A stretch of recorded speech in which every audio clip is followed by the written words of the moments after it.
शैतानुर्रजीम बिस्मिल्लाहिर्रहमानिर्रहीम। Hyderabad press club में मौजूद मोअज़्ज़िज़ साफ़ी हज़रात, कैमरामैन्स और मेरे साथ आए हुए हक़परस्त साथी अरकान असेंबली, मोहम्मद राशिद ख़ान एडवोकेट भाई, मोहम्मद नासिर यासीन कुरैशी भाई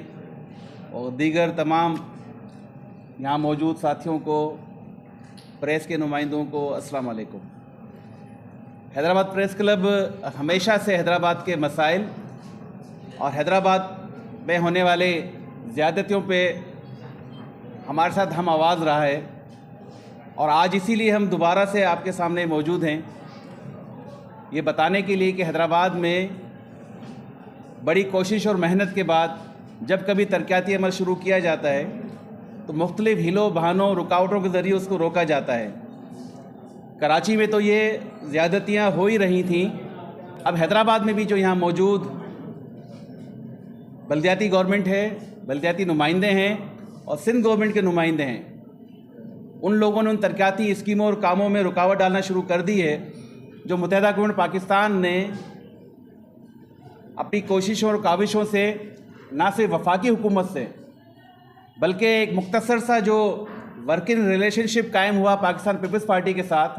2022 और 23 और 24 इन दो एडीपी स्कीमों में, एडीपी सिंध के जो डेवलपमेंट बजट है उसमें अपना हिस्सा लेते हुए हैदराबाद के लिए तरक्याती स्कीमें रखवाईं और उसकी कोशिशें जारी की। मैं आपको बताता चलूँ कि हैदराबाद में जारी फेडरल स्कीमों को तो वैसे ही ना सिर्फ ये कि उन्होंने रोका बल्कि हमारे कराए गए कामों को सबूताज भी किया। और अभी जब 2022-23 की एडीपी स्कीम, उसकी तफसीलात आपको अभी थोड़ी देर में साथी देंगे, और 23-24 की स्कीमें जो कि हल्के के नाम के साथ आई हुई हैं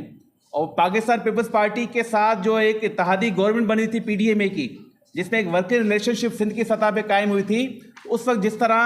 18 साल से पाकिस्तान पीपल्स पार्टी अपने मेंबरान असेंबली को और जहां अपोजिशन के अरकान जीते हैं वहां अपने टिकट होल्डर्स को डेवलपमेंट स्कीमों में, डेवलपमेंट में काम देती रही, हिस्सा देती रही, तो उस वक्त मुत्तहिदा गवर्नमेंट पाकिस्तान के हक़परस्त 2 एमएनए और बाकी शहर के एमपीएस को वो स्कीमें दी गई ताकि शहर में तरक्याती अमल यकसा नजर आए। एक नामूज़ ना तजर्बेकार मेयर के हवाले कर दी जाए जिसके पास उन स्कीमों को इम्प्लीमेंट करने का पूरा कोई उनके पास सेटअप भी नहीं है, उनके पास पूरी एक सलाहियत भी नहीं है, टेक्निकल स्टाफ पूरा नहीं है, उनके पास कोई चीफ इंजीनियर नहीं है। जिन स्कीमों के लिए चीफ इंजीनियर की मंजूरी ज़रूरी होती है वो उनके पास मौजूद नहीं है, तो फिर किस तरह आप करवा सकते हैं। लिहाजा मैं ये मुतालबा करता हूं कि ब्यूरोक्रेसी भी उनकी इस चीज़ों को देखते हुए ना सिर्फ ये कि इससे वो बाज रहे, बल्कि इस बात को भी याद रखे कि कभी ना कभी उनको एहसाब के कटघरे में लाया जा सकता है। और ये जितनी स्कीमें हैं ये इनकी पार्टी की लीडरशिप की कमिटमेंट है। तो क्या हम समझें कि जिस तरह 18 साल में पाकिस्तान पीपल्स पार्टी ने सिंध की आवाम से किया गया एक वादा भी पूरा नहीं किया, ना अस्पताल ठीक किए, ना स्कूल ठीक किए, ना सिंध का इंफ्रास्ट्रक्चर ठीक किया, ना इंडस्ट्रियल एरिया का जहाँ से टैक्सेस मिलते हैं उनका इंफ्रास्ट्रक्चर ठीक किया। जब कुछ भी ठीक नहीं है तो फिर आप जो काम करने जा रहे हैं उसको सब हम मजम्मत भी करते हैं और उसके लिए कहते हैं कि जहाँ जहाँ मुमकिन हुआ हम आपको लिस्ट भी करेंगे, हम उस पर एहतजाज भी करेंगे और उस बात को हर जगह पर ऐवानों में भी उठाएंगे और आवाम के अवाम में भी लेके जाएंगे। मैं अपनी बात को यहाँ मुख्तसर करता हूँ। उनके वोटर्स की, उनके मेंबर्स की अगर रिस्पेक्ट है तो जो दीगर अपोजिशन के अरकान हैं वो भी वोट लेके कामयाब होके आते हैं, उनकी भी वही इज्जत और रिस्पेक्ट होनी चाहिए। लेकिन पीपल्स पार्टी ने अपने 18 साल दौरे हुकूमत में सिंध के वो 40% शहरी इलाके कि जहाँ पे उनकी हुकूमत नहीं थी, जहाँ पे उनके नुमाइंदे जीत कर नहीं आते थे, उनको हमेशा नज़रअंदाज किया और वहाँ के नुमाइंदों के बजाय अपने टिकट होल्डर्स के ज़रिए तरक्याती फ़ंड खर्च करने की एक ऐसी रस्म डाली जिसकी मिसाल पूरे पाकिस्तान में नहीं मिलती है, सिर्फ सिंध में मिलती है। अभी जब हमारे काम शुरू हुए तो अचानक से ही 13 नवंबर को टेंडर किए हुए कामों की प्रोग्रेस रिपोर्ट बता रही है कि उन पर 45%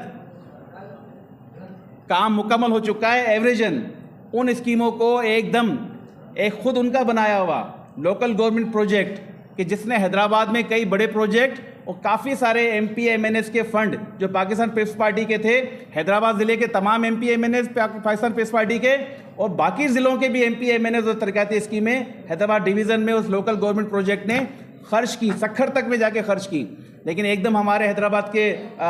बल्दियाती नुमाइंदों ख़ासतौर पे एक नो आमूज़ और ना तजर्बेकार मेयर को ये समझ आया कि ये काम जो है मुझे कर लेने चाहिए, मैं अपनी जिम्मेदारियां शायद पूरी कर चुका हूँ, तो अब मैं इन कामों को भी अपनी जिम्मे और सुपरदारी में लूँ। 13 नवंबर को उन्होंने लेटर लिखा, उसकी कॉपी भी आपको दी जाएगी कि ये जो स्कीमें हैं ये डिले हो रही हैं और इनको जो है HMC के सुपुर्द कर दिया जाए। जब ये बात सामने आई तो इनकी फुर्तियाँ देखें। 13 नवंबर को मेयर लेटर लिखता है, 21 नवंबर को लोकल गवर्नमेंट जो है PND को लेटर लिख देती है कि ये स्कीमें जो हैं वैसे तो हमारे पास से डिले नहीं हुई हैं, मतलब PND की समरी भी आपको दी जा रही है,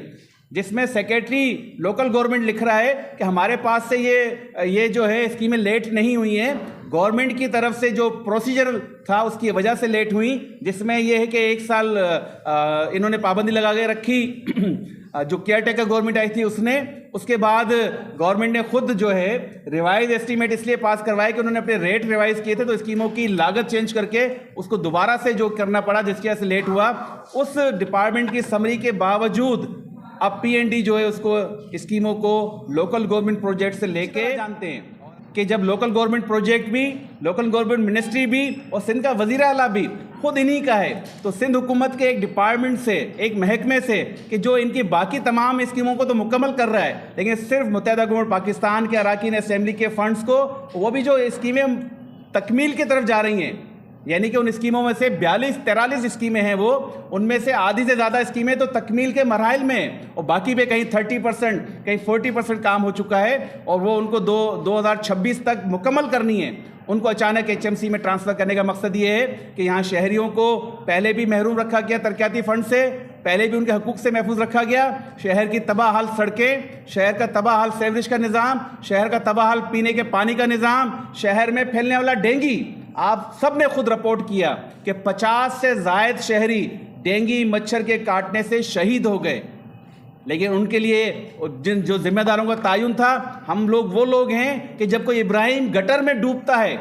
जब उसकी हलाकत होती है तो फिर हुक्मरानों का ज़मीर जागता है। उसके अलावा वो उनको लाशें चाहिए होती हैं, उनको किसी के घर का चिराग बुझाना होता है, तब जाके उनको होश आता है। आज वज़ीर आला ने नोटिस लिया तो ये नोटिस तो उनको पूरे सिंध में लेना चाहिए। हैदराबाद में डेंगू मच्छर से शहीद होने वालों के लिए वज़ीर आला सिंध ने, वज़ीर सेहत ने, किसी ने एक लफ्ज़ नहीं कहा। और हमें इस बात पे अफसोस है कि हैदराबाद में जो 3 वज़ीर मौजूद हैं उन्होंने भी हैदराबाद की नुमाइंदगी का हक अदा नहीं किया और इस पर कोई आवाज़ नहीं उठाई। आप लोगों को याद होगा आज से 2 महीने पहले सब्जी मंडी हाली रोड के नाले में भी एक बच्चा डूब के शहीद हुआ। यहाँ हैदराबाद में जितने नाले कायम हैं उन पर कोई हिफाजती दीवार नहीं है। जो मैन होल कवर्स हैं वो तो मैन शाहराहों पे खुले हुए हैं, गलियों की तो बात ही रहने दें। तो हम ये समझते हैं कि जिस मेयर की ये कारकर्दगी है कि वो अपने यहाँ के नालों की हिफाजती दीवारें नहीं बना सका, जिस मेयर की ये कारकर्दगी है कि 2-2.5 साल में शहर में लगी हुई स्ट्रीट लाइट्स को रोशन ना कर सका। आज आप देख लेंगे लतीफ़ाबाद के गलियां हों, कासमाबाद की गलियां हों या शहर के इलाके हों या फ्लाईओवर्स हों, तो तमाम स्ट्रीट लाइट्स जो उस वक्त लगाई गई थी हकपरस्त निज़ामतों के दौर में, उनका स्ट्रक्चर तो मौजूद है, उनके पोल्स भी खड़े हैं, उनकी बॉडी जो लाइट की वो भी खड़ी है, लेकिन उसमें बल्ब लगा के उसको चलाने वाला मेयर गायब है। इसी तरह शहर की गलियां, इसी तरह शहर की सड़कें वफाकी फंड से जो तामीर हो गई वो तो हमें नज़र आ रहा है, लेकिन 2.25 साल से जो यूनियन काउंसिल्स को, टाउन एडमिनिस्ट्रेशंस को और हैदराबाद म्यूनिसिपल कॉरपोरेशंस को ना सिर्फ ओजिटी शेयर, टैक्स रिकवरी, बल्कि और जो उनके पास तरक्याती फंड्स आ रहे हैं वो आपको शहर में कहीं नज़र नहीं आ रहे। ये तो हमने देखा है कि 4 साल पुराने किए हुए कामों पे भी मेयर साहब अपनी तख्ती लगा रहे हैं। 100 फीट का रोड बना के एक जो है एक बड़ी सारी तख्ती लगा के दिखाया जा रहा है कि शायद 100 फीट का रोड बना के हमने कोई बड़ा काम कर दिया है। मैं एक इसकी मिसाल देता हूं, रोड बन रहा है, वो रोड जब हमने कोशिश की कि 12 रबी अव्वल से पहले मुकम्मल किया जाए, तो जब रोड की तामीर शुरू हुई वासा ने कहा कि हमें यहाँ 100 फीट लाइन डालनी है। हमने कहा ठीक है आप लाइन डाल लें और हम उसके बाद रोड बना देंगे, लेकिन ये साफ़ी हज़रातों ने रिपोर्ट भी की, कई अखबारात में ये रिपोर्ट होता रहा कि महीनों उसका काम रुका रहा। पहले मेयर साहब की तख्ती लगी है, फिर काम हुआ है। और हमने ये तरीका बनाया हुआ है कि पहले काम करते हैं, तख्ती लगाए नहीं लगाएं, लोगों को पता होता है कि शहर में लगने वाली एक कील हो, एक ईंट हो या जो भी तरक्याती काम हो वो मुत्तहिदा हुकूमत पाकिस्तान के नुमाइंदे करते हैं। मैं ये तमाम चीज़ें जो आपके सामने पेश की हैं ये इसलिए पेश की हैं कि जब से वासा मतलब जो मेयर ये कहता है कि मुझे जो लोकल गवर्नमेंट प्रोजेक्ट की स्कीमें दे दी जाएं, मेयर को वासा का चार्ज मिले हुए 8 महीने हो गए।